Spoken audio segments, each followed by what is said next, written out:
আচলতে সকলোৱে ভূপেন বৰা ডাঙৰীয়াৰ পত্নীগৰাকীক ধন্যবাদহে দিব লাগে।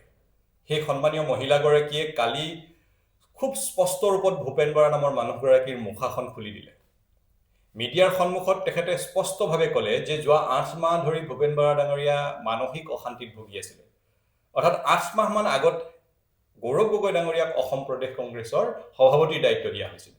সেই তেতিয়াৰ পৰাই ভূপেন বৰা ডাঙৰীয়া মানসিক কষ্টত আছে বুলি তেখেতৰ পত্নীয়ে নিজে স্বীকাৰ কৰিছে। এতিয়া কথাটো হ'ল, যিগৰাকী ভূপেন বৰা নামৰ মানুহে কংগ্ৰেছৰ কেন্দ্ৰতো চৰকাৰ, ৰাজ্যতো চৰকাৰ থকা সময়ত ভাৰতবৰ্ষৰ গোটেই ৰাজ্যসমূহত কংগ্ৰেছৰ জয় জয়ময় আৰু কংগ্ৰেছৰ মহাশক্তিশালী এটা অৱস্থাত এবাৰ লোকসভা আৰু দুবাৰকৈ বিধানসভা নিৰ্বাচনত পৰাজয় বৰণ কৰিছিলে, যি সময়ত কংগ্ৰেছৰ ঘটিৰাম বাতিৰামেও জিকি গৈছিলে সেই ঢৌৰ সময়ত। সেই সময়ত এই মানুহগৰাকীয়ে ৩বাৰকৈ হাৰিছে আৰু এই মানুহগৰাকীয়ে যোৱা ২-৩টা বছৰ ধৰি মুখ্যমন্ত্ৰীগৰাকীয়ে চোৰাংচোৱা হিচাপে থাকি কাম কৰি আছিলে কংগ্ৰেছৰ ভিতৰত। সেই মানুহগৰাকীৰ বিষয়টো ইমান চৰ্চাৰ বিষয় হিচাপে প্ৰতিষ্ঠা কৰিবলৈ কিয় বিচৰা হৈছে? প্ৰথম কথাটো হ'ল, মুখ্যমন্ত্ৰী ডাঙৰীয়াৰ নিৰ্দেশত বা তেখেতৰ কণ্ট্ৰলত যিহেতু সৰহ সংখ্যক মিডিয়া হাউচেছ চলে, গতিকে ভূপেন বৰা ডাঙৰীয়াৰ টপিকটো জানি বুজি এটা হট টপিক হিচাপে হাইপ দি এই বিষয়টো উত্থাপন কৰা হৈছে। নহ'লে যি সময়ত কংগ্ৰেছৰ সকলোৱে জিকি যায়, খেলিলেই জিকি যায়, সেই সময়ত এই মানুহগৰাকীয়ে ৩বাৰকৈ হাৰে, য'ত কেন্দ্ৰতো চৰকাৰ তেওঁলোকৰ, ৰাজ্যতো চৰকাৰ তেওঁলোকৰ। তাৰ পিছতো এই বিষয়টোক এটা বহুত অতিৰঞ্জিত কৰি বহুত এটা কিবা ডাঙৰ বিষয় হিচাপে দেখুৱাবলৈ এইকাৰণে চেষ্টা কৰা হৈছে, কাৰণ যোৱা কিছুদিন ধৰি কংগ্ৰেছে স্পষ্ট ৰূপত কৈ দিছে যে ২০২৬ চনৰ নিৰ্বাচনৰ ইছ্যুসমূহৰ ভিতৰত মুখ্যমন্ত্ৰী হিমন্ত বিশ্ব শৰ্মা ডাঙৰীয়াৰ পৰিয়ালকেন্দ্ৰিক যিটো দুৰ্নীতি, তেখেতসকলৰ পৰিয়ালে যি সম্পত্তিৰ পাহাৰ গঢ়িছে, সেই বিষয়টো এটা নিৰ্বাচনৰ অন্যতম ইছ্যু হ'ব বুলি ইতিমধ্যে কংগ্ৰেছে ৰাজপথত নামি পৰিছে। আৰু সেই মুখ্যমন্ত্ৰী ডাঙৰীয়াৰ পৰিয়ালৰ দুৰ্নীতিৰ বিষয়টো, তেখেতসকলৰ সম্পত্তিৰ যে হিচাপ অসমৰ ৰাইজৰ ওচৰত দিব লাগিব, সেই বিষয়টোক তল পেলাব পাৰি নেকি, তাৰ এটা চেষ্টাৰ চিন হিচাপে ভূপেন বৰা ডাঙৰীয়াৰ টপিকটো বজাৰত মেলি দিয়া হৈছে। নহ'লে এই কথাটো সৰ্বজন বিদিত যে কংগ্ৰেছৰ পৰা যিগৰাকী মানুহে সকলো পাইছে, কংগ্ৰেছৰ সভাপতি হৈছে, বিধায়ক হৈছে আৰু কংগ্ৰেছৰ জয় জয়ময় অৱস্থাটো ৩বাৰকৈ তেখেতক টিকেট দিছিলে, হাৰিছে সেইটো বেলেগ কথা। সেই মানুহগৰাকীক কংগ্ৰেছে সকলো দিয়াৰ পাছতো আজি বিজেপিলৈ এদিনতে তেখেতে আচলতে ঢাপলি মেলা নাই।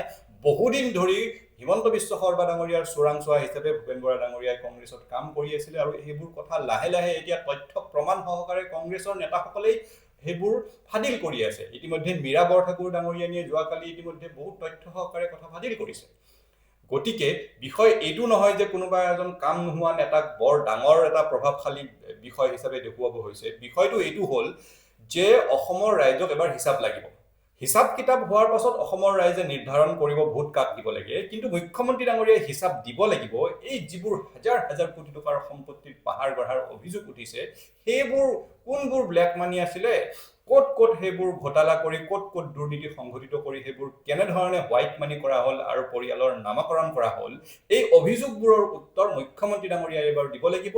তেখেতসকলৰ মন্ত্ৰী বিধায়কসকলে যে শ শ হাজাৰ হাজাৰ বিঘাৰ মাটিৰ মালিক হৈছে, সম্পত্তিৰ মালিক হৈছে, চাৰিওফালে যে তেখেতসকলে এটা সমান্তৰাল ইকনমি, এটা অৰ্থনীতি গঢ়ি তুলিছে, পেৰেলেল ইকনমি এটা গঢ়ি তুলিছে, এই হিচাপ কিতাপবোৰ অসমৰ ৰাইজৰ ওচৰত দিব লাগিব। কাৰণ যিমানেই চেষ্টা কৰি থকা নহওক কিয় যে ধৰ্মৰ নামত ৰাজনীতি কৰা হ'ব, সম্প্ৰদায়ৰ নামত ৰাজনীতি কৰা হ'ব, আল্টিমেটলি শেষত গৈ যুৱ প্ৰজন্মই উন্নয়নৰ ৰাজনীতিহে পচন্দ কৰিব। বৰ বেছি দিন বিভাজনকামী ৰাজনীতিয়ে মানে স্থান নাপায় আৰু চলিব নোৱাৰে, কাৰণ বিশ্বায়নৰ যুগত যেতিয়া হাতে হাতে মোবাইলত মানুহে দেখিব বিশ্বৰ কোনবোৰ দেশ কেনেধৰণে আগুৱাই যাবলৈ ধৰিছে আৰু ভাৰতবৰ্ষত কিহৰ নামত ভোটদান কৰা হয়, ভাৰতবৰ্ষত যুৱ প্ৰজন্মক কেনেধৰণে বিপথে পৰিচালিত কৰা হয় ধৰ্মৰ নামত, সম্প্ৰদায়ৰ নামত, এই কথাবোৰ বেছি দিন নচলিব, এটা সময়লৈকে চলিব। কিন্তু শেষত গৈ সকলো বিষয় আহি পৰিব উন্নয়ন, সকলো বিষয় আহি পৰিব কোনে কিমান দুৰ্নীতি কৰিছে, এই সকলো হিচাপ নিকাচ অসমৰ জনতাই কৰিব, নৱপ্ৰজন্মই কৰিব, আৰু এদিন নহয় এদিন এই সকলো বিভাজনকামী শক্তিৰ অৱনতি হ'ব, এই বিভাজনকামী ৰাজনীতিবোৰ এদিন নোহোৱা হ'ব। ধন্যবাদ। জয় অসম।